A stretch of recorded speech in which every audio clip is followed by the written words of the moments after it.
Positive day, everyone. This is Dr. Gigi Disunga from Victorious Life. Alright, so how to become an interesting person. Right, so if you will not be an interesting person, you are an ordinary person.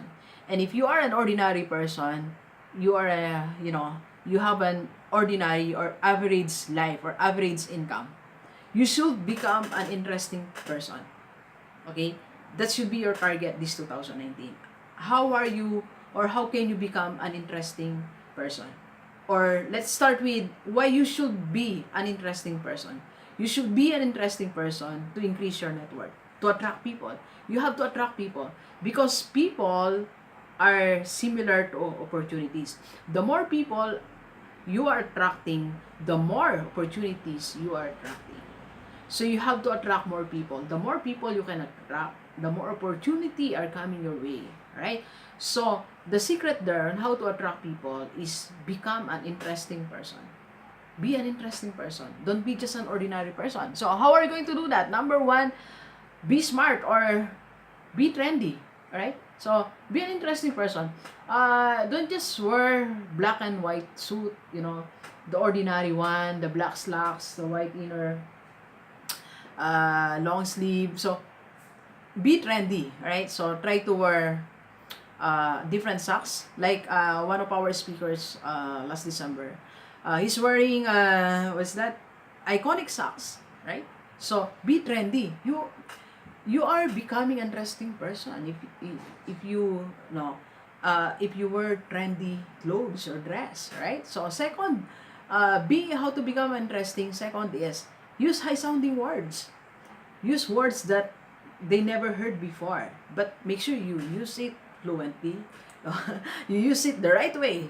I remember when I was just new in our organization, uh, no one is paying attention to me because I was new.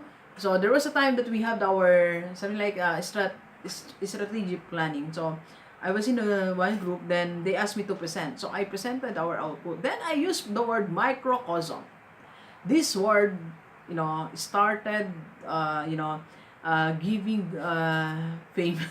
Not actually fame, but persons started to in the group started to recognize me, started asking me after that. So what can you say about this though? Because just because of that word microcosm, right? So widen your vocabulary. So you read a lot of books so that you can get new terms, and make sure you use them every day so that they will be your own words. And now when they hear the word microcosm, it's as if I'm the founder of microcosm, right? So use high sounding words or like microcosm. All right. Next, number three, how to become an interesting person. Don't forget to volunteer during discussion. All right. So you volunteer, say, let me do it. Say, let me summarize this, or let me think about what's going to happen next, or something like that. You have to volunteer, right? And number four, as much as possible, use quotations. Use the things that, said by Stephen Covey, di ba? By Jack Ma, by Steve Jobs, Jim Rohn. So, when I was talking to different people, when I started saying like the statement of Jim Rohn that you are the average of 5 persons around you, right?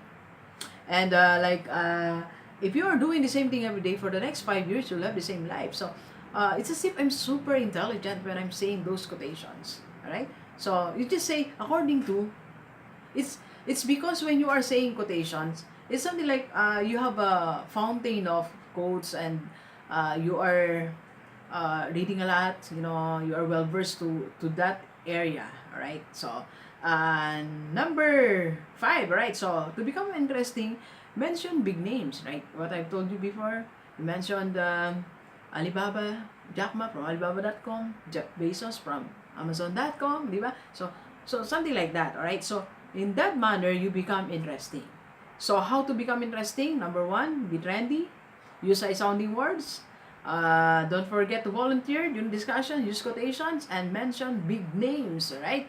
So by doing this, you become interesting. And if you are interesting, people, will come to you. They will be ask questions. They will be asking for your help. And this person eventually will give you opportunity. All right. So remember, your network is also equivalent to the opportunity around you and to your, and they will give you more chances to become wealthy. All right, so please share this video to everyone so that you can help them to increase their network on how to be, and specifically on how to become an interesting person. All right, so thank you very much. Enjoy the rest of the day, and let's go, let's go.